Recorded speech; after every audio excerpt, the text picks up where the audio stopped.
मेरे नौजवान साथियों, आज समाज में ज़िनाकारी और बदकारी आम होती चली जा रही है और आज मोबाइल का इस्तेमाल ज़िनाकारी के एक आले के तौर पर हो रहा है। आज मोबाइल पर होने वाली एक चैटिंग कहां पर जाके खत्म होती है कोई नहीं जानता। आज कितने ज़िना के वाक़यात हुए जिसकी शुरुआत एक मिस कॉल से होती है, एक रॉन्ग नंबर से आई हुई कॉल से होती है, एक गलत नंबर से आए हुए मैसेज से होती है। मेरे प्यारे भाइयों, इसीलिए अल्लाह कुरान में जब ज़िना का नाम लेता है तो ये नहीं कहता है कि ज़िना मत करो। अल्लाह फरमाता है वला तक़रबुज़्ज़िना इन्नहु काना फ़ाहिशतन व साअ सबीला। मेरे बंदो, तुम ज़िना के करीब भी न जाना, ये बड़ा गंदा काम है। अल्लाह ने करीब भी जाने से, और इसीलिए मर्दों से कहा गया जब चलो रास्ते में तो अपनी निगाहों को झुका कर चलो। औरतों से कहा गया जब घर से निकलो तो पर्दे में निकलो। अपने घर में अपने भाई के सामने, अपने बाप के सामने, अपने महरम रिश्तेदार के सामने भी औरत से कहा गया वल यज़रिबन बिखुमुरिहिन्ना अला जुयूबिहिन्ना, अपने दुपट्टे को अपने सीने पर रखो, अपने सीने को खुला मत रखो। क्यों मेरे भाई? इसलिए कि कुरान हमें ज़िना के करीब भी जाने से मना।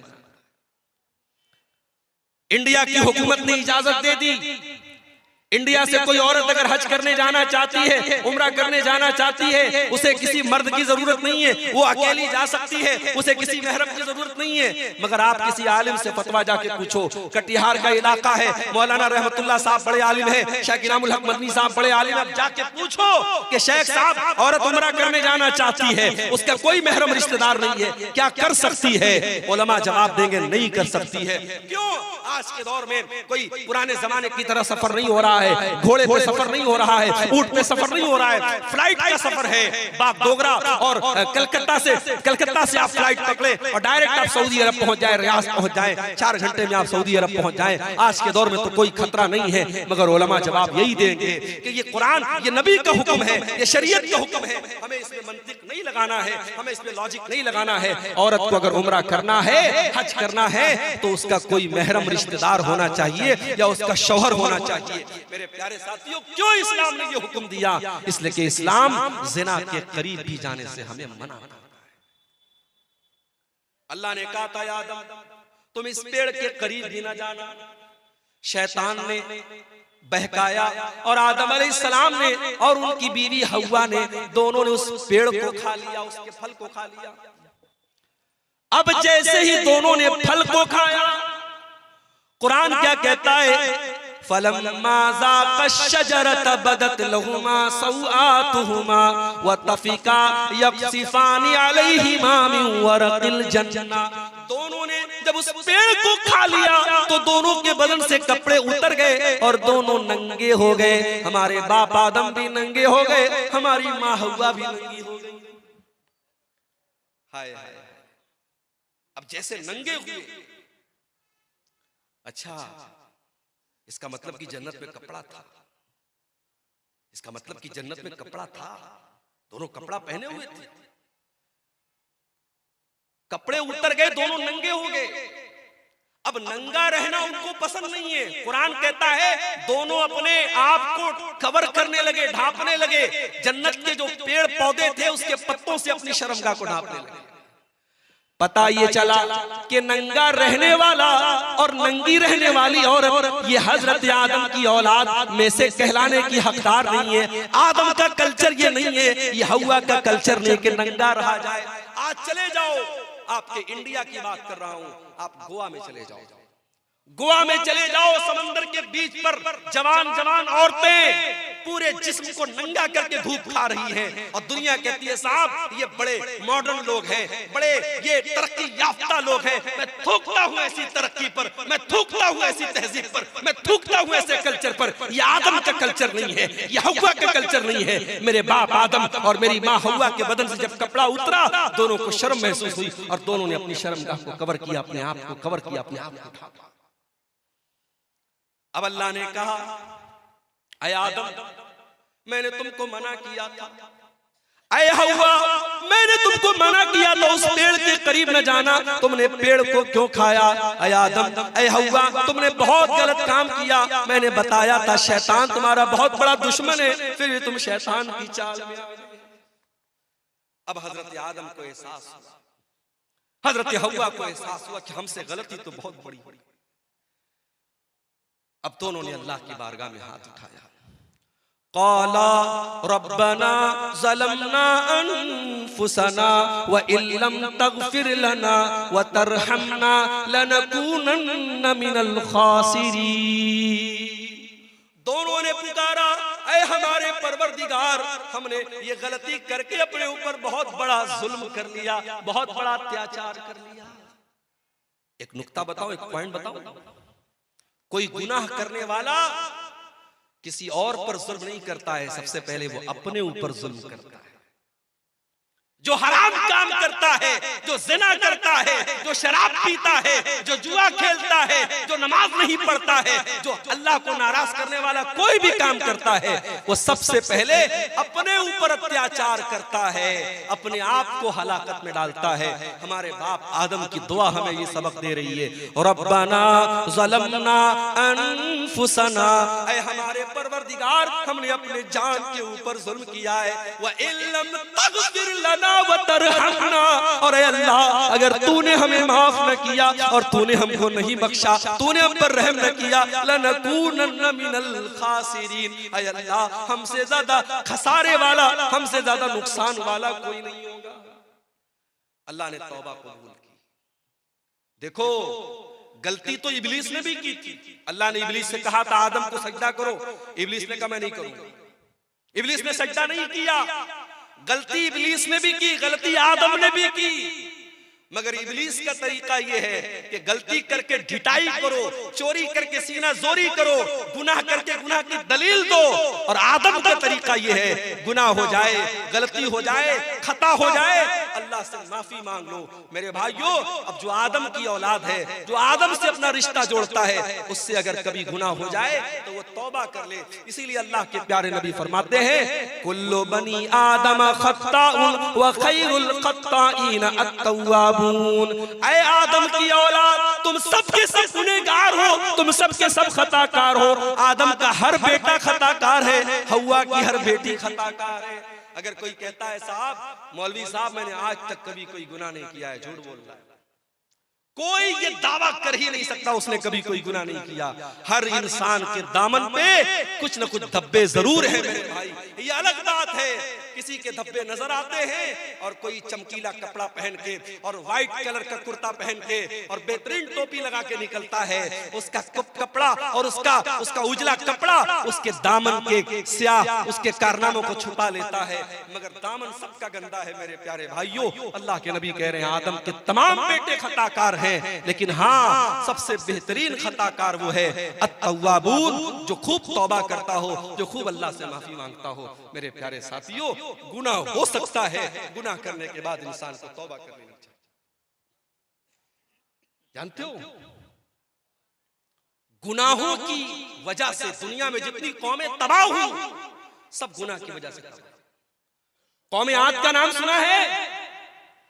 अरे आज ये दुनिया की वो ताकतें जो गरीब मजबूरों को मार रही है, बेकसूरों को मार रही है, जाके बता दो उनसे कभी दुनिया में कोई कौम आद भी आई? ऐसी कौम थी कि बड़े बड़े पहाड़ों को काट के मकान बनाती थी, और कौम आद के लोग कहते थे मन अशद्दु मिन्ना कुव्वा, हमसे पावरफुल कोई नहीं है, हमसे ताकतवर कोई नहीं है, हमसे शक्तिशाली कोई नहीं है। जानते हो अल्लाह ने अंजाम क्या किया? फ़अम्मा आदुन फ़उहलिकू बित्ताग़िया, अल्लाह ने ऐसा अज़ाब भेजा कि आसमान से कौम आद के ऊपर ऐसी चिंगाड़ की आवाज आई, ऐसी आवाज आई, उन आवाज को सुन करके उनके कान के साथ साथ उनके दिल भी फट गए, उनके कलेजे फट गए और वो वहीं पर मर गए। ऐसी आवाज आई आसमान से, अपने आप को ताकतवर कहने वाले कौम आद, उनके कलेजे फट गए और वो मरे पड़े रहे। वअम्मा समूदु फ़उहलिकू वअम्मा आदुन फ़उहलिकू बिरीहिन सरसरिन आतिया सख्खरहा अलैहिम सबअ लयालिन व थमानियत अय्यामिन हुसूमन फतरल कौम फीहा सरा।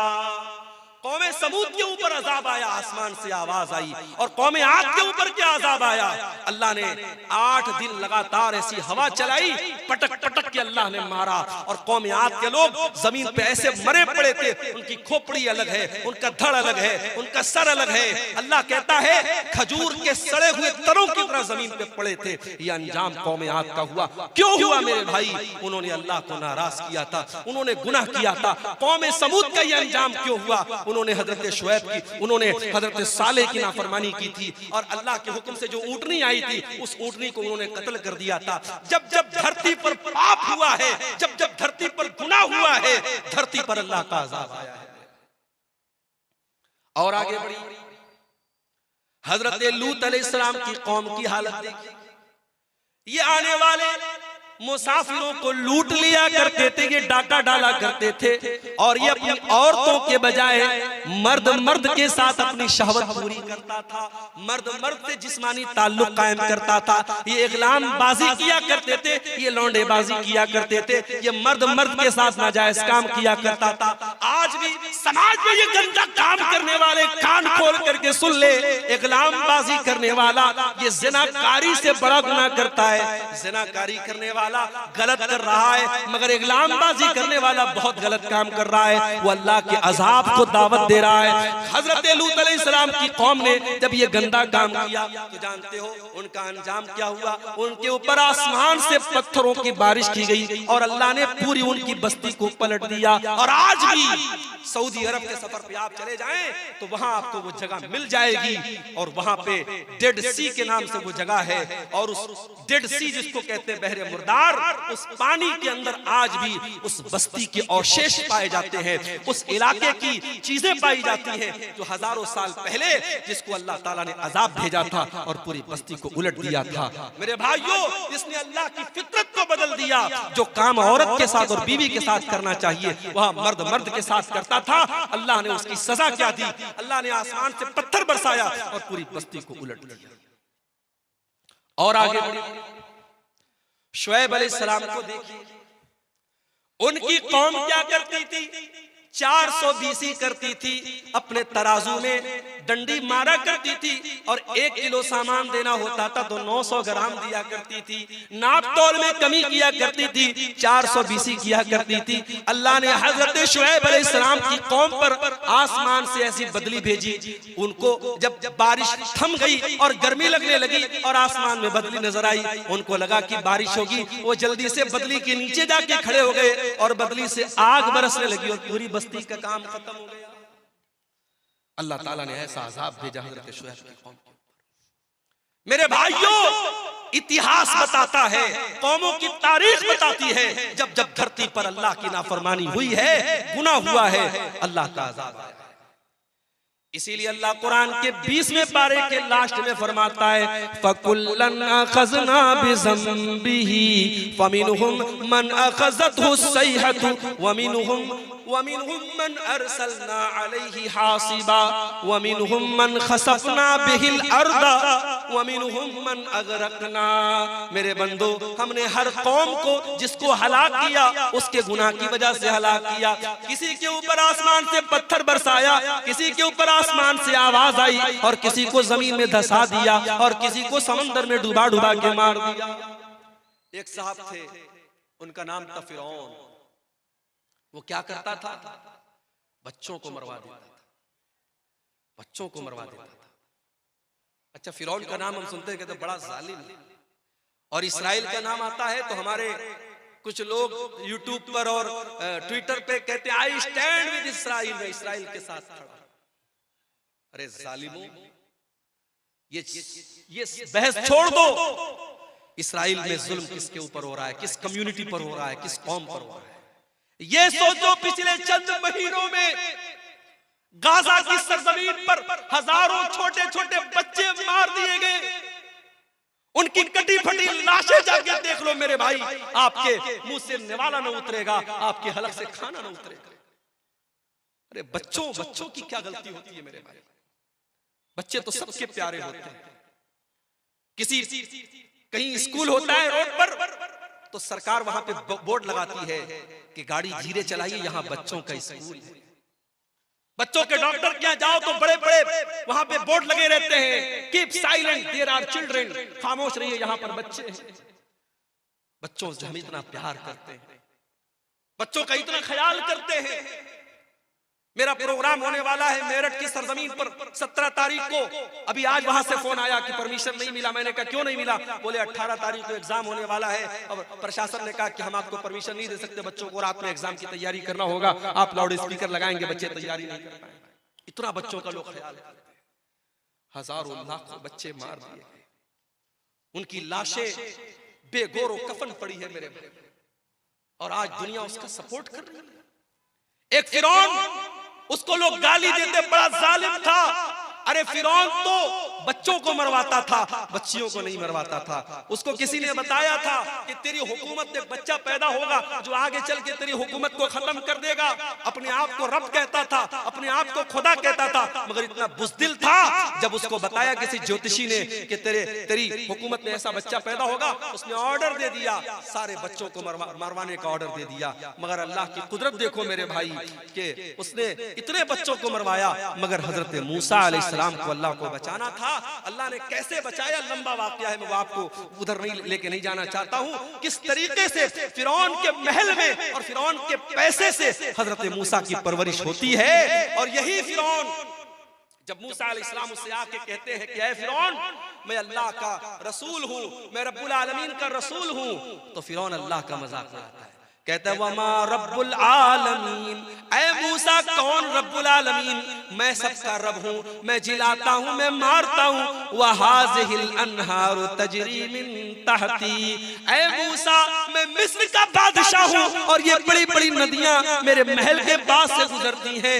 मैं इन नहरों का मालिक हूँ, मैं इन नदियों का मालिक हूँ। ऐ मूसा तू तो ढंग से बोल भी नहीं सकता है, तू क्या मेरा मुकाबला करेगा? ऐ मूसा कौन है तेरा अल्लाह? ऐ हामान जल्दी से सीढ़ी लाओ, मैं चढ़ के देखूं कि मूसा का रब क्या कर रहा है, मूसा का अल्लाह क्या कर रहा है। उसने अल्लाह का मजाक उड़ाया, उसने मूसा के रब का मजाक उड़ाया। अल्लाह ने अंजाम क्या किया? उसी फिरौन को जो अपनी हुकूमत पर बड़ा नाश किया करता था, अल्लाह ने पानी में डुबो डुबो करके मार दिया। वमिनहुम मन अगरकना, हमने बहुत सारे लोगों को जमीन में डुबा डुबा के मार दिया। अल्लाह का अज़ाब मेरे भाई गुनाहों की वजह से आता है। ये गुनाह बड़े खतरनाक होते हैं मेरे भाई। हमारे घर में कॉकरोच आ जाए, हम दवा लाते हैं। हमारे कमरे में चूहा आ जाए, हम चूहे को पकड़ने की मशीन लाते हैं। क्यों? क्योंकि हम ये मानते हैं कि हमें नुकसान पहुंचा रहा है। ये चूहे हमारे खाने पीने की चीजों को कतर जाएंगे, हमारे कपड़ों को बर्बाद कर देंगे, हम उनके लिए इंतजाम करते हैं। मेरे भाई हम चूहों को भगाने का इंतजाम करते हैं, हम कीड़ों को भगाने का इंतजाम करते हैं, हम मच्छरों के लिए मच्छरदानी का इंतजाम करते हैं। और दुनिया की सबसे खतरनाक चीज है गुनाह। हम गुनाह से बचने की कोई कोशिश नहीं करते। सबसे खतरनाक चीज है गुनाह मेरे भाई। और जानते हो गुनाह का असर बॉडी पर बाद में पड़ता है, गुनाह का असर सबसे पहले दिल पर पड़ता है। और नोट कर लो मेरी बात, मैं नौजवानों से कहना चाहता हूं, कभी खूबसूरती पर नाज मत करना, कभी अपने हुस्न पर नाज मत करना। अल्लाह को खूबसूरती और हुस्न से मतलब नहीं है, अल्लाह को तुम्हारे दिल से मतलब है। इन्नल्लाह ला यंजुरु इला सुवरिकुम व अजसामिकुम, अल्लाह के नबी फरमाते हैं अल्लाह तुम्हारे चेहरों को नहीं देखता है, अल्लाह तुम्हारे जिस्म को नहीं देखता है, अल्लाह तुम्हारे दिल को देखता है। इसीलिए अल्लाह के नबी फरमाते हैं इंसान की बॉडी में, इंसान के शरीर में एक हिस्सा ऐसा है, इज़ा सलुहत सलुहल जसदु कुल्लुहु, अगर वो सही है तो इंसान की बॉडी सही है, अगर वो गड़बड़ है तो इंसान की बॉडी गड़बड़ है। अला वहियल क़ल्बु, अल्लाह के नबी अपने सीने की तरफ इशारा करके फरमाते हैं ओ लोगों वो दिल है, वो दिल है, वो दिल है। दिल का दुरुस्त होना बड़ा जरूरी है। कयामत के दिन अल्लाह ये नहीं पूछेगा तुम फेयर एंड लवली लगाते थे कि नहीं लगाते थे, फेयर एंड हैंडसम लगाते थे कि नहीं लगाते थे, तुम फेस वॉश से अपना मुंह धुलते थे कि नहीं धुलते थे, मेरी बहनों तुम कितनी देर मेकअप करती थी आईने के सामने खड़े होकर के। अल्लाह ये नहीं पूछेगा, अल्लाह क्या तो दिल देखा जाए। इसीलिए इब्राहीम अलैहिस्सलाम दुआ करते हैं ऐ परवरदिगार वला तुखज़िनी यौम युबासून यौम ला यनफ़उ मालुन वला बनून इल्ला मन अतल्लाह बिक़ल्बिन सलीम। ऐ अल्लाह मुझे तू क़यामत के दिन रुसवा न करना, मुझे तू क़यामत के दिन ज़लील न करना। ऐ अल्लाह क़यामत के दिन ना माल काम आएगा ना औलाद काम आएगी। ऐ अल्लाह क़यामत के दिन तो वही कामयाब होगा जो साफ सुथरा दिल लेकर के आएगा। जब इंसान गुनाह करता है तो दिल नापाक हो जाता है, दिल गंदा हो जाता है, सबसे पहले दिल पर असर पड़ता है। इसीलिए कुरान का पहला पारा उठाओ, अल्लाह ताला जब यहूदियों के गुनाहों का तज़किरा करता है, जब यहूदियों की नाफरमानियों का तज़किरा करता है, तो अल्लाह क्या फरमाता है, सुम्मा क़सत क़ुलूबुकुम मिन बादि ज़ालिका फ़हिय कल हिजारति औ अशद्दु क़स्वा। ऐ यहूदियों, तुमने इतने गुनाह किए, तुमने इतनी नाफरमानियां की कि तुम्हारे दिल तो पत्थरों से भी ज्यादा सख्त हो गए। व इन्न मिनल हिजारति लमा यतफज्जरु मिनहुल अनहार। अरे पत्थर तो कुछ ऐसे भी होते हैं, पत्थर के अंदर से नहर जारी होने लगती है। व इन्न मिनहा लमा यशक्ककु फयखरुजु मिनहुल मा। अरे पत्थर तो कुछ ऐसे भी होते हैं, पत्थर में से सुराख हो जाता है, पत्थर में से पानी निकलने लगता है। व इन्न मिनहा लमा यहबितु मिन खशियतिल्लाह। और पत्थर तो कुछ ऐसे भी होते हैं जो अल्लाह के खौफ से झुक जाते हैं, मगर इंसान का दिल जब सख्त हो जाता है तो पत्थर से भी ज्यादा कठोर हो जाता है। गुनाह से बचाओ मेरे भाई, गुनाह इंसान के दिल को सख्त बना देता है। और याद रखो, जब गुनाह करते करते इंसान का दिल सख्त हो जाता है, फिर अब्दुल गफ्फार साहब 1.5 घंटे तकरीर करें, मौलाना जर्जी साहब 2 घंटे तकरीर कर ले, मौलाना मेराज रब्बानी साहब 3 घंटे तकरीर कर ले, कोई दुनिया का बड़ा से बड़ा आलिम आ जाए और तकरीरें करता रहे, दिल की दुनिया नहीं बदलती है, क्योंकि दिल काला हो चुका है।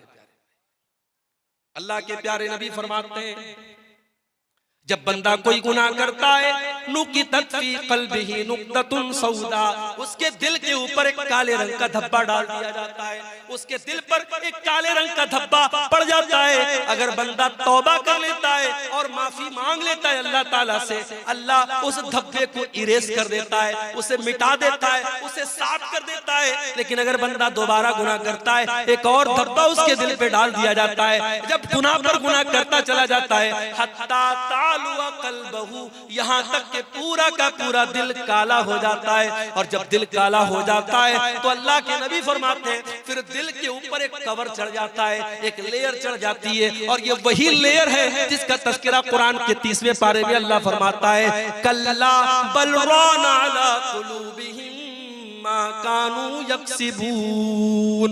मेरे बंदो, तुम्हारे गुनाहों की वजह से तुम्हारे दिलों के ऊपर पर्दा पड़ जाता है। गुनाहों से अपने हाथ को बचाओ। और जानते हो, गुनाह का एक नुकसान और है, गुनाह करने से इंसान की रोजी रोटी पर भी असर पड़ता है। दुकान अच्छी नहीं चल रही है, कारोबार में मंदी हो रही है, जो बिजनेस में हाथ लगा रहे हो बिजनेस सही तरीके से नहीं चल रहा है, जरा गौर कर लेना, जरा जायजा ले लेना, जरा ध्यान देना, कहीं कोई गुनाह तो नहीं कर रहे हो, रात में बैठ के शराब तो नहीं पी रहे हो, कहीं ज़िनाकारी में तो नहीं लगे हो, किसी नाजायज लड़की के साथ कहीं नाजायज ताल्लुक तो नहीं कायम करके रखा है, कहीं मोबाइल पर किसी से गंदी चीजें तो नहीं शेयर कर रहे हो। अगर कोई गुनाह कर रहे हो तो आपकी रोजी रोटी पर भी उसका असर पड़ेगा। अल्लाह कुरान में कहता है, ज़रबल्लाहु मसलन क़रियतन कानत आमिनतन मुतमइन्नतन यातीहा रिज़्क़ुहा रग़दन मिन कुल्लि मकान। अल्लाह ताला मिसाल दे रहा है एक बस्ती की। बस्ती बड़े चैन से, बड़े अमन से रहा करती थी और बस्ती वाले चैन से खाते पीते थे। फ़अज़ाक़हल्लाहु लिबासल जूइ वल खौफ़ि बिमा कानू यस्नऊन। जब बस्ती वालों ने गुनाह करना शुरू किया, अल्लाह ने रोजी रोटी का रास्ता बंद कर दिया और उस बस्ती के लोग भूखे मरने लगे। आप कहते हैं मौलवी साहब हमारे यहाँ सैलाब आ जाता है, बाढ़ आ जाती है, खेती बर्बाद हो जाती है। कुरान कहता है जरा अपने अमाल का जायजा ले, जरा अपने करतूतों का जायजा ले। जब तू गुनाह करेगा तो तेरी रोजी रोटी पर भी असर पड़ेगा। अब यहां एक सवाल पैदा हुआ, शेख साहब हमारे गांव में एक ब्याज खोर आदमी ब्याज का धंधा करता है, बड़ा पैसा कमा रहा है, बड़े मकान बना रखे उसने, बड़ा नाम है उसका, फॉर्च्यूनर लेके चलता है, मर्सिडीज लेके चलता है, कटिहार से गुजरता है, लोग सलाम करते हैं। आप तो कह रहे गुनाह करने से रोजी रोटी बंद हो जाती है, उसकी रोजी रोटी तो बहुत अच्छी चल रही है। आइए इसका भी जवाब दे देते हैं। अल्लाह के नबी फरमाते हैं, मुस्नद अहमद की सही रिवायत है, जब तुम देखो कि किसी की रोजी रोटी अच्छी चल रही है और वो गुनाह पर गुनाह किए जा रहा है, तो तुम उससे धोखा न खाना। अल्लाह उसको ढील दे रहा है, अल्लाह उसको मोहलत दे रहा है, और एक दिन अल्लाह ताला अपनी रस्सी को टाइट करने वाला है। और उसके बाद अल्लाह के नबी कुरान की आयत पढ़ते हैं, फलम्मा नसू मा ज़ुक्किरू बिही फतहना अलैहिम अबवाब कुल्ली शै हत्ता फरिहू बिमा ऊतू। अल्लाह फरमाता है जो हमारी नाफरमानी करते हैं हम उनको बहुत नवाजते हैं, बहुत दौलत देते हैं, खूब रुपया पैसा देते हैं। हत्ता नसू मा ज़ुक्किरू बिही, यहाँ तक के जब वो अल्लाह ताला की नसीहत को भूल जाते हैं, अखज़नाहुम बग़ततन फ़इज़ा हुम मुब्लिसून, हम अचानक उसको पकड़ लेते हैं और फिर वो हलाक हो जाता है। मेरे भाई, अल्लाह की पकड़ बड़ी खतरनाक है, अल्लाह की पकड़ बड़ी सख्त है। अगर गुनाह के बावजूद आपकी रोजी रोटी अच्छी चल रही है, आपके बच्चे तंदुरुस्त हैं, आपका मकान अच्छा है, आपका कारोबार अच्छा है, तो धोखे में ना पड़े रहना। जब अल्लाह की पकड़ आएगी तो भागने का रास्ता नहीं मिलेगा। और आगे गुनाह का एक नुकसान और होता है मेरे भाई, गुनाह करने वाला जब गुनाह करता है तो अल्लाह तबारक व तआला उसे जलील करता है। गुनाह करने वाले को अल्लाह ताला जलील करता है, आज नहीं तो कल वो जलील होगा। गुनाह करने वाला इज्जत नहीं पा सकता। आप पूछेंगे मौलवी साहब इसकी दलील क्या है? दलील आप सबको याद होगी, दुआए कुनूत पढ़ते हो नहीं वितर की नमाज में? कितने लोगों को दुआए कुनूत याद है? जरा हाथ उठाओ तो देखूं भाई, सेमापुर वालों को कितने लोगों को दुआए कुनूत याद है? माशाअल्लाह, एक आदमी ने हाथ उठाया। बंद करा दीजिए भाई साहब, जलसा कराना। अगर इतने जलसे कराने के बावजूद अगर आपको वितर में पढ़ी जाने वाली दुआए कुनूत याद नहीं है तो ये बहुत अफसोस की बात है। इसका मतलब कि हम खाली सर हिलाने के लिए जलसे में आते हैं, हमको तो दीन की बेसिक बात भी नहीं मालूम है, दुआए कुनूत याद नहीं है। अल्लाहुम्मा हदीनी फीमन हदैत व आफिनी फीमन आफैत व तवल्लनी फीमन तवल्लैत व बारिक ली फीमा आतैत व क़िनी शर्र मा क़दैत फ इन्नका तक़दी व ला युक़दा अलैक इन्नहु ला यज़िल्लु मन वालैत व ला यइज़्ज़ु मन आदैत तबारक रब्बना व तआला। बड़ी प्यारी दुआ है, इस दुआ के मतलब पर गौर करो। आए अल्लाह, तू मुझे हिदायत दे दे और मुझे उन लोगों में शामिल कर दे जिनको तूने हिदायत दी है। व आफिनी फीमन आफैत, आय अल्लाह मुझे तू आफियत दे दे, चैन दे दे, सुकून दे दे और उन लोगों में शामिल कर दे जिनको तूने आफियत दी है। व तवल्लनी फीमन तवल्लैत, और आय अल्लाह तू जिससे मोहब्बत करता है, तू जिसको दोस्त बनाता है, आय अल्लाह उन लोगों में तू मुझको भी शामिल कर दे। व बारिक ली फीमा आतैत, आय अल्लाह तूने जो दिया है उसमें तू मुझको बरकत दे दे। व क़िनी शर्र मा क़ज़ैत, और आय अल्लाह जो तू फैसला करता है अपने फैसले में कोई अगर ऐसा फैसला है जो मेरे हक में बुरा है, ऐ अल्लाह तू उससे बचा ले। फ़इन्नका तक़दी व ला युक़ज़ा अलैक, ऐ अल्लाह सबका फैसला तू करता है, तेरा फैसला कोई नहीं कर सकता है। इन्नहु ला यज़िल्लु मन वालैत, ऐ अल्लाह तू जिससे दोस्ती कर ले, तू जिससे मोहब्बत कर ले, ऐ अल्लाह वो इंसान कभी जलील नहीं हो सकता। वला यइज़्ज़ु मन आदैत, और ऐ अल्लाह तू जिसको दुश्मन बना ले वो कभी दुनिया में इज्जत नहीं पा सकता। गुनाह करने वाला जलील होता है। वमन युहिनिल्लाहु फमा लहू मिन मुकरिम, अल्लाह ताला जिसको जलील कर दे उसे दुनिया में कोई इज्जत देने वाला नहीं है। गुनाह की वजह से इंसान जलील होता है। गुनाह का एक नुकसान और है, गुनाह करने वाले की जिंदगी में पैसा आ सकता है, दौलत आ सकती है, शोहरत आ सकती है, नाम कमा सकता है, मगर सुकून कभी नहीं आ सकता।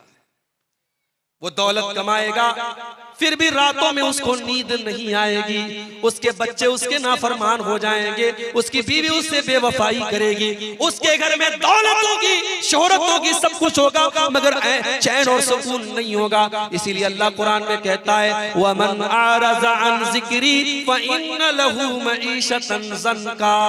ओ लोगों, जो मेरे जिक्र से मुंह मोड़ेगा, जो मेरी शरीयत को छोड़ देगा, हम उसकी जिंदगी से सुकून को खत्म कर देंगे। व नाशुरुहु यौमल क़ियामति आमा, और क़यामत के दिन हम उसको अंधा बना करके उठाएंगे। क़ाला रब्बि लिमा हशरतनी आमा, वो बंदा कहेगा अल्लाह तू मुझको अंधा बना के क्यों उठा रहा है, मैं तो दुनिया में अच्छा भला देखा करता था। अल्लाह फरमाएगा क़ाला कज़ालिका अततका आयातुना फनसीतहा व कज़ालिकल यौम तुनसा। अल्लाह फरमाएगा मेरे बंदे, मेरी आयतें तेरे सामने पढ़ी जाती थी, तू देख करके अनदेखा कर देता था, तू अंधा बन जाता था, तू मुझको भूल गया, मैं तुझको भूल गया। तो गुनाह करने से सुकून खत्म होता है। और एक बड़ा खतरनाक पॉइंट बता रहा हूं, नोट कर लो। गुनाह का एक बहुत बड़ा नुकसान बता रहा हूं।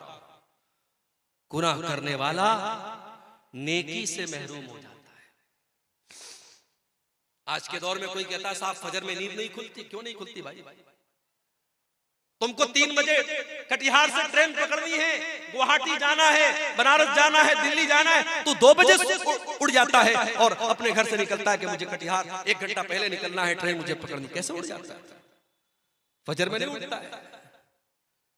क्यों नहीं उठता है? गुनाह की वजह से अल्लाह तुझे फजर की नमाज से महरूम कर रहा है। याद रखो मेरे भाई, जब इंसान गुनाह करता है अल्लाह ताला उससे अच्छे काम की तौफीक छीन लेता है। और बड़े पॉइंट की बात बता रहा हूं, अगर अल्लाह ताला आपसे अच्छा काम ले रहा है, मस्जिदों में आप पैसा दे रहे हैं, मदरसों में आप चंदा दे रहे हैं, उलमा के ऊपर आप खर्च कर रहे हैं, दीन के ऊपर आप खर्च कर रहे हैं, किताबें छपवा के बांट रहे हैं, गरीबों की मदद कर रहे हैं, तो अल्लाह का शुक्र अदा कीजिए। अल्लाह आपसे काम ले रहा है, ये सबके बस की बात नहीं है। अल्लाह आपसे अपने दीन का काम ले रहा है। इंसान जब गुनाह करता है अल्लाह तबारक व तआला उसे नेकी से महरूम कर देता है। जंगे तबूक का मौका याद करो। इस्लाम के अंदर एक ऐसी जंग भी लड़ी गई, दुश्मन से कोई लड़ाई नहीं हुई, कोई जंग नहीं हुई, मगर अल्लाह के नबी के दौर में जो लड़ाइयां और जो जंगें हुई उसमें ग़ज़वे तबूक का नाम आपको बहुत आगे आगे नजर आएगा। ये वो जंग थी जिसमें अल्लाह के नबी ने सहाबे किराम को, अल्लाह ताला ने ईमान वालों के ईमान को परख लिया था। 700 किलोमीटर का सफर करना था, मदीना से 700 किलोमीटर दूर जाना था, और उस दौर की सुपर पावर से मुकाबला करना था, रोमन एम्पायर से मुकाबला करना था। अल्लाह के नबी की आदत थी जब लड़ाई के लिए घर से निकलते थे तो सहाबा को सही डायरेक्शन नहीं बताते थे। पूरब जाना होता था कहते थे पश्चिम जाना है, उत्तर जाना होता था कहते थे दक्षिण जाना है। अल्लाह के प्यारे नबी सही डायरेक्शन नहीं बताते थे, मगर जंगे तबूक एक ऐसी जंग है अल्लाह के नबी ने बिल्कुल सही डायरेक्शन बताया था और कहा था ऐ मेरे सहाबा, हमें तबूक जाना है, हमें मदीना से 700 किलोमीटर दूर जाना है, हमें इस रास्ते पर जाना है। गर्मी का मौसम था, खजूरों के पकने का टाइम था। उस जंग में बहुत सारे मुनाफिक लोग नहीं गए, बहुत सारे मुनाफिक लोग नहीं गए, 2-4 सच्चे मुसलमान भी नहीं गए अपनी काहिली की वजह से। उन्होंने बाद में अल्लाह से तौबा कर ली, लेकिन जो मुनाफिक लोग थे, जो बेईमान लोग थे, जो कामचोर लोग थे, जो अल्लाह और उसके रसूल को धोखा देने की कोशिश करते थे, जब अल्लाह के नबी वापस आए तो अब ये आके बहाना कर रहे, कोई लंगड़ा के आ रहा है, ऐ अल्लाह के नबी मेरी तो पैर में बहुत दर्द था, मैं इसलिए नहीं जा पाया, और ऐ अल्लाह के नबी मेरे पास पैसा नहीं था, मेरे पास ये नहीं था, मेरे पास वो नहीं था। अल्लाह के नबी कहते थे अच्छा भाई चलो ठीक है, जाओ जाओ, तुमको माफ किया, तुमको माफ किया। अल्लाह के नबी कह के नजरअंदाज कर देते थे। नबी ने तो माफ कर दिया, नबी ने नजरअंदाज कर दिया, मगर कुरान में अल्लाह ने उन मुनाफिकों की पोल खोल दी। अल्लाह ने फरमाया वलौ अन्नहुम अरादुल खुरूज लअद्दू लहू उद्दतन, ऐ मेरे नबी अगर ये मुनाफिक लोग आपके साथ जाना चाहते तो तैयारी करते, इन्होंने कोई तैयारी नहीं की, ये कोई तैयारी इन्होंने नहीं की। इसका मतलब कि ये झूठ बोल रहे हैं, ये काम चोर लोग हैं, ये अल्लाह की इबादत से भागने वाले लोग हैं। वलौ अन्नहुम अरादुल खुरूज लअअदू लहु उद्दतन वलाकिन करिहल्लाहु बिआसहुम फतब्बतहुम।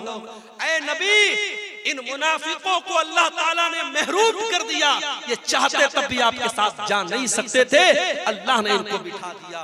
मेरे भाई, अगर फजर की नमाज के लिए आपको अगर उठने का इरादा होता, 5:30 बजे फजर की अजान होने वाली है, 5:15 बजे का आप अपने मोबाइल पर अलार्म सेट करते और 5:15 बजे उठ करके आप मस्जिद में आते। जब मुअज्जिन अस्सलातु खैरुम मिनन नौम की आवाज देता, आपके कानों में वो आवाज पड़ती।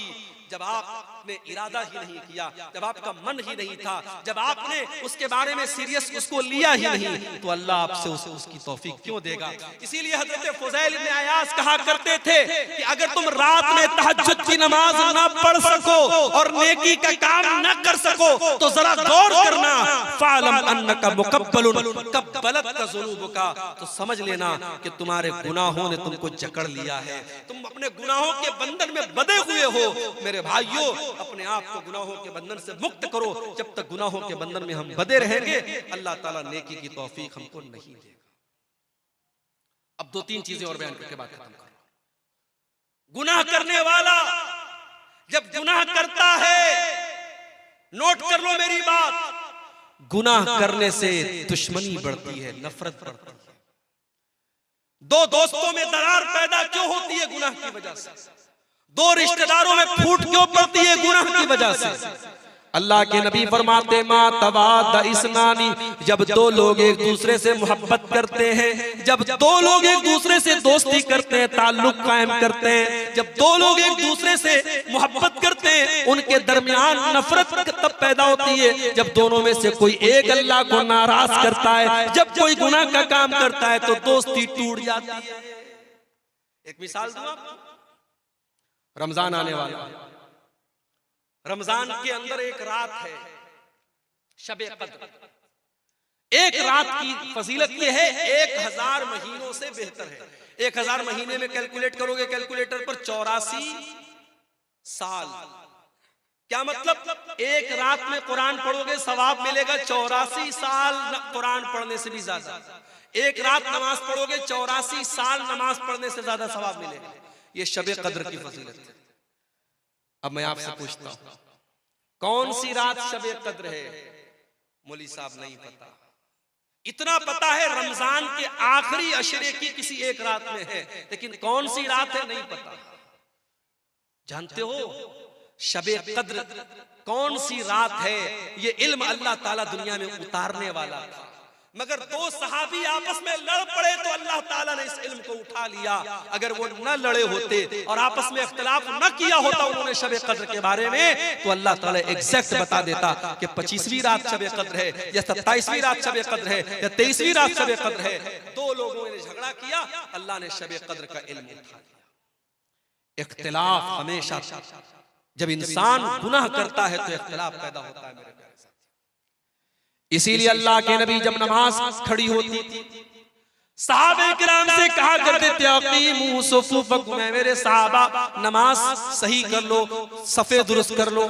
ऐ मेरे सहाबा अपनी सफों को दुरुस्त कर लो। लतुकीमुन्ना सुफूफकुम औ लयुखालिफन्नल्लाहु बैना कुलूबिकुम, ऐ मेरे सहाबा तुम अपनी सफों को सीधा नहीं करोगे तो अल्लाह ताला तुम्हारे दिलों के बीच में दूरी पैदा कर देगा। यानी एक सुन्नत आप छोड़ेंगे नमाज के अंदर, अगर सबको सीधा नहीं करेंगे और कदम से कदम और कंधे से कंधा मिला के खड़े नहीं होंगे तो अल्लाह ताला दिल में दूरी पैदा कर देगा। और आज दूरी पैदा हो गई है मेरे भाई। वीडियो देखा आपने? फेसबुक के ऊपर, यूट्यूब के ऊपर वीडियो आ गया है।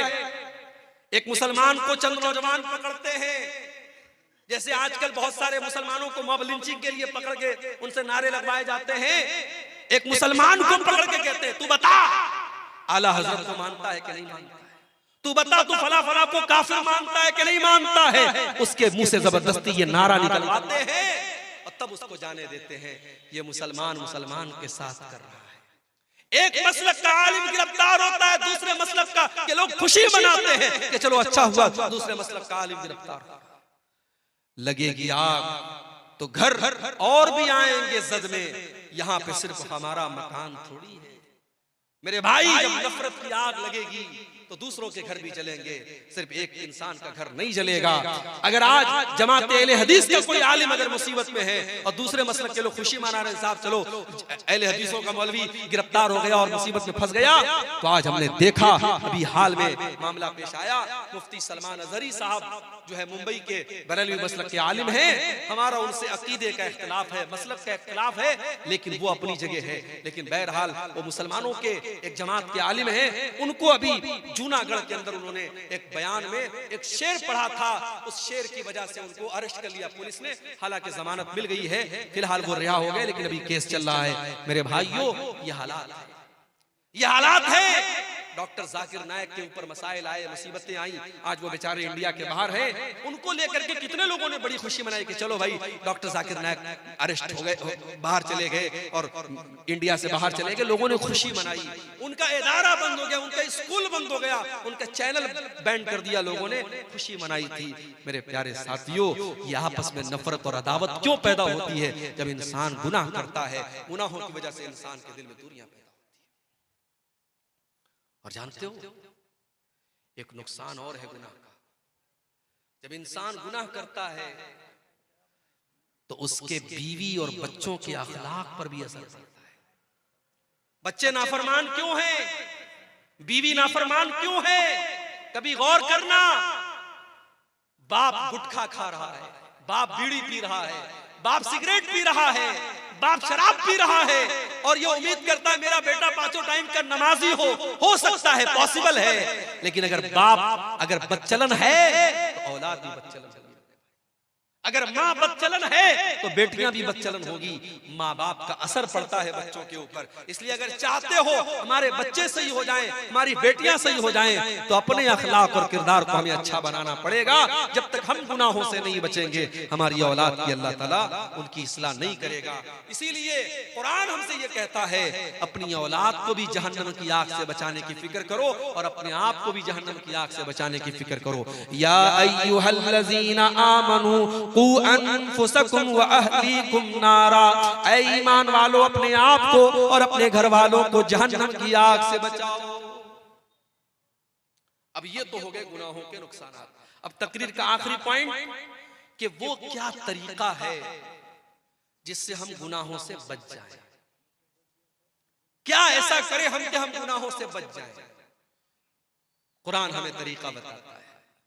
अक़िमिस सलाता तरफ़इन नहारी व ज़ुलफ़म मिनल लैल, नमाज कायम करो दिन के दोनों किनारे पर। फजर की नमाज भी कायम करो और मगरिब की नमाज भी कायम करो। दिन के दोनों किनारों पर नमाज कायम करो। व ज़ुलफ़म मिनल लैल, और रात के कुछ हिस्से में भी नमाज कायम करो, यानी इशा की नमाज भी पढ़ो। या 3 नमाजों का जिक्र हुआ, हालांकि नमाज 5 टाइम की है। अल्लाह कह रहा है दिन के दोनों हिस्से पे नमाज कायम करो और रात के हिस्से में नमाज कायम करो। इन्नल हसनात युज़हिबुनस सय्यिआत, क्योंकि नेकी करने से गुनाह मिट जाते हैं। जब आप नमाज की पाबंदी करेंगे, ऑटोमेटिक बहुत सारे गुनाहों से बचेंगे। हमारे बहुत सारे नौजवान, मैं जानता हूं, इंटरनेट का दौर है, मोबाइल पर गंदी चीजें देख रहे हैं, गंदी आदतों में पड़े हुए हैं। कभी कभी मेरे पास व्हाट्सएप पर ऐसे नौजवानों का मैसेज भी आता है, शेख साहब एक गंदी आदत में पड़ा हुआ हूँ, दुआ कर दीजिए मेरे लिए, अल्लाह मुझे इस्लाह, मुझे कोई तरीका बता दीजिए। तरीका मैं कुरान का आपको बताता हूँ, कुरान का तरीका आपको बताता हूँ। अक़िमिस सलाता इन्नस सलाता तन्हा अनिल फ़हशाई वल मुनकर, नमाज कायम करो, बेशक नमाज आपको बेहयाई से और बुराई से रोकेगी। बेहयाई और बुराई से नमाज रोकेगी मेरे भाई। जब आप नमाज की पाबंदी करेंगे, ऑटोमेटिक बहुत सारी गंदगी से, आप शराब पीने वाला अगर शराब भी पी रहा है और नमाज भी पढ़ रहा है, दोनों एक साथ नहीं चल सकते। जब नमाज की पाबंदी करेगा तो शराब के अड्डे पर नहीं जाएगा। जब वो अपने दिल में ये तय कर लेगा मुझे 5 टाइम नमाज पढ़ना है, जब दोस्त लोग कहेंगे चलो शराब के अड्डे पे चलो, कहेगा नहीं यार, शराब पी लूंगा तो ऐशा कैसे पढ़ूंगा, फजर कैसे पढ़ूंगा, शराब की आदत छूट जाएगी। मोबाइल पर गंदी चीजें देख करके अपने आप को जो इंसान नापाक कर लेता था, जब उसे इस बात की चिंता होगी मुझे सुबह फजर की नमाज पढ़नी है, वो मोबाइल को बंद कर देगा, अपने आप को दूर करेगा, नहीं मुझे फजर की नमाज पढ़नी है। अपने दिल में ये अहद कर लो मेरे नौजवान साथियों, अगर इस गंदगी से अपने आप को बचाना चाहते हो, अपने दिल में ये अहद कर लो मुझे नमाज की पाबंदी करना है। और एक चीज और बता देता हूं, कभी आपने देखा होगा कैमरा लगा होता है एयरपोर्ट पर, कटिहार स्टेशन पे भी लगा हुआ है, पटना स्टेशन पर भी लगा हुआ है, बड़े बड़े मॉल में लगा होता है। कैमरा क्यों लगा रहता है? उस कैमरे का नाम क्या होता है? CCTV camera, security camera. उस कैमरे का मकसद क्या होता है? चोर चोरी करने के पहले सोच ले तेरी रिकॉर्डिंग हो रही है, किसी लड़की को छेड़ने वाला सोच ले तेरी तस्वीर आ रही है कैमरे के अंदर। कैमरा का डर चोर को खबरदार कर देता है, छेड़ने वाले को खबरदार कर देता, नहीं गलत काम मत करना, कैमरा रिकॉर्ड कर रहा है। दुनिया के कैमरे से डरने वालों, अल्लाह का कैमरा भी ऑन है 24 घंटे। अल्लाह की नजर तुम्हारे ऊपर 24 घंटे है। अल्लाह के फरिश्ते अपने कैमरे में सब रिकॉर्ड कर रहे हैं और अल्लाह का कैमरा कभी ऑफ होने वाला नहीं है। व इन्ना अलैकुम लहाफिज़ीन किरामन कातिबीन यअलमून मा तफ़अलून। मेरे किरामन कातिबीन तुम्हारी एक एक एक्टिविटी को रिकॉर्ड कर रहे हैं, एक एक अमल को लिख रहे हैं। मा यल्फिज़ु मिन क़ौलिन इल्ला लदैहि रक़ीबुन अतीद। बंदा जब अपने मुंह से कोई लफ्ज भी निकालता है, फरिश्ते उसको भी रिकॉर्ड करते हैं। मेरे प्यारे साथियों, जब ये दिल में डर पैदा होगा, अल्लाह का कैमरा सब रिकॉर्ड कर रहा है, इंसान गुनाहों से बचेगा। और गुनाहों से बचना है तो तीसरा काम ये करो, कुरान से अपना ताल्लुक जोड़ो। कुरान के अंदर ये कमाल है कि कुरान पढ़ने वाला जब कुरान से अपना ताल्लुक जोड़ता है, अल्लाह के कलाम का नूर उसे गुनाहों से बचाता है। वनुनज़्ज़िलु मिनल कुरआनि मा हुवा शिफ़ाउन व रहमा। ये कुरान लोगों के लिए शिफा है और ये कुरान लोगों के लिए रहमत है। कुरान में बुखार का इलाज नहीं है, कुरान में जुकाम का इलाज नहीं है, कुरान में हमारी रूह की बीमारियों का इलाज है। कुरान हमारे रूह की जो बीमारियां होती है, जो गुनाहों की बीमारियां होती हैं, कुरान हमारी रूह की बीमारियों का इलाज करता है। कुरान की तिलावत पाबंदी से करो मेरे भाई। आज के दौर में तो मोबाइल मौजूद है, मोबाइल पर कुरान का ऐप डाउनलोड कर लो। डेली कोशिश करो आधा पारा, 1 पारा, 1.5 पारा, 2 पारा, जितनी अल्लाह आपको तौफीक देता है, डेली कुरान की तिलावत करो, बहुत सारे गुनाहों से आप बचोगे। तीसरा काम बता रहा हूं, नोट करो। अस्सदक़तु तुत्फ़िउ ग़ज़बर रब। सदका खैरात करने से अल्लाह ताला की नाराजगी दूर होती है। अपनी आदत बना लो। ज़कात तो जो देना है देना है। 1 लाख रुपया अल्लाह ने मुझे दिया, मुझे 2,500 ज़कात देना है। 1 करोड़ दिया है, 2.5 लाख देना है, वो तो ज़कात है। सदका खैरात। नौकरी करने वाला एक अपने ऊपर पाबंदी कर ले। 50,000 रुपया नौकरी में तनख्वाह मिल रही है, 50,000 बहुत होता है, हर महीने 500 रुपया में सदका करूंगा। ज़कात जो साल में देता हूं वो अलग है, सदका करूंगा। दुकानदार है, दुकान पर डेली 1000 की बिक्री करता है, तय कर ले 1000 की बिक्री हो रही है, 50 रुपया रोज सदका करो। सदका करने को अपनी जिंदगी की आदत बना लो। और मैं अपना पर्सनल एक्सपीरियंस आपको बता रहा हूं, बहुत सारी मुसीबतों को अल्लाह टाल देगा, बहुत सारे गुनाहों से बचाएगा, बहुत सारे एक्सीडेंट से अल्लाह ताला आपको बचाएगा। मैंने जिंदगी में तजर्बा किया है, सदका खैरात करने से अल्लाह ताला बहुत सारे मुसीबतों से और गुनाहों से हमें बचाता है। और फिर भी अगर गुनाह हो जाए, तौबा कर लो मेरे भाई। वमन लम यतुब फउलाइका हुमुज़ ज़ालिमून। जो तौबा नहीं करेगा वो बहुत बड़ा जालिम है, तौबा करने वाला जालिम नहीं है। तो लोग, एक कहावत है कि सुबह का भूला शाम को लौट आए तो उसे भूला नहीं कहते। अगर कोई सुधर जाए तो लोग कहते हैं यार सुधर गया, मगर जो सुधर जाए, जो सच्ची तौबा कर ले, अल्लाह का कानून निराला है, अल्लाह की रहमत निराली है। जो सच्चे दिल से तौबा कर ले उसका अंजाम क्या होगा? फउलाइका युबद्दिलुल्लाहु सय्यिआतिहिम हसनात। जो सच्चे दिल से तौबा करेगा, अल्लाह ताला उसके गुनाहों को नेकियों में बदल देगा। कल तक उसने जितने गुनाह किए हैं, अल्लाह उसके गुनाहों को कन्वर्ट कर देगा नेकियों में, उसके नामे अमाल में नेकियां लिख दी जाएगी। अगर सच्ची तौबा करेगा और सच्ची तौबा किसको कहते हैं, ये आखिरी बात बता रहा हूं, इसको नोट कर लो और बात खत्म करते हैं। मैं भी बीमार हो गया, आज इत्तेफाक से मनिहारी घाट से कटिहार तक बाइक पर बैठ के आया, ठंडी ठंडी हवाएं चल रही थी, सर्दी का काफी असर हो गया। मुझे तो लगा कि तकरीर भी हो पाएगी कि नहीं हो पाएगी, लेकिन अल्लाह जज़ाए खैर दे, यहाँ के लोगों ने दवा वगैरह खिलाई और विक्स वगैरह की भाप लेके मैं आया तो आपके सामने मैं तकरीर कर पाया हूँ। ये अल्लाह की तौफीक है मेरे भाई, और आप लोगों की मोहब्बत है कि मैंने आपके सामने इतनी बातें रख दी। ये आखिरी बात बयान करके बात खत्म कर रहा हूँ कि जब हम तौबा करें तो कुरान कहता है सिर्फ तौबा नहीं करना है, तूबू इलल्लाहि तौबतन नसूहा, सच्ची तौबा करना है। सच्ची तौबा कैसी होती है, नोट कर लो, सच्ची तौबा वो होती है जिसके अंदर 3 कंडीशन पाई जाती है। पहली कंडीशन ये है, आप जिस गुनाह से तौबा कर रहे हैं उस गुनाह को छोड़ दीजिए। शराबी तौबा करना चाहता है, शराब छोड़ दे। जानी तौबा करना चाहता है, जिना छोड़ दे। बेनमाजी तौबा करना चाहता है, नमाज पढ़ना शुरू कर दे। जिस गुनाह में आप मुब्तला है पहले उस गुनाह को छोड़ दीजिए, पहला काम। दूसरा काम, अपने गुनाह पर शर्मिंदगी महसूस, यार मैं गलत करता था, मुझे ऐसा नहीं करना चाहिए, ये एहसास होना चाहिए। अगर ये एहसास है कि मैंने गलत किया तो ये तौबा की पहली सीढ़ी है। और अगर गुनाह पर ये एहसास भी नहीं है, आप गलत कर रहे हैं, किसी लड़की के साथ गलत आपने काम किया और आप अपने दोस्तों में फख्र के साथ बयान कर रहे हैं, तो ये ढिठाई है, ये चोरी और सीना जोरी है। और याद रखो, जो अपने गुनाहों पर इतराता है, गुनाहों पर ढिठाई करता है, अल्लाह ताला के उसकी मग़फ़िरत का चांस बहुत कम है। अल्लाह के नबी फरमाते हैं, मेरी उम्मत में सबकी माफी हो सकती है मगर उसकी माफी नहीं होगी जो खुल्ला गुनाह करेगा। तो पहला काम, गुनाह को छोड़ दे। दूसरा काम, गुनाह पर शर्मिंदा हो। और तीसरा काम क्या करना है, आइंदा फ्यूचर में, भविष्य में उस गुनाह को न करने का पक्का इरादा कर। पक्का इरादा, ये नहीं कि शाम को तौबा कर ली, सुबह को फिर वही काम करने लगा।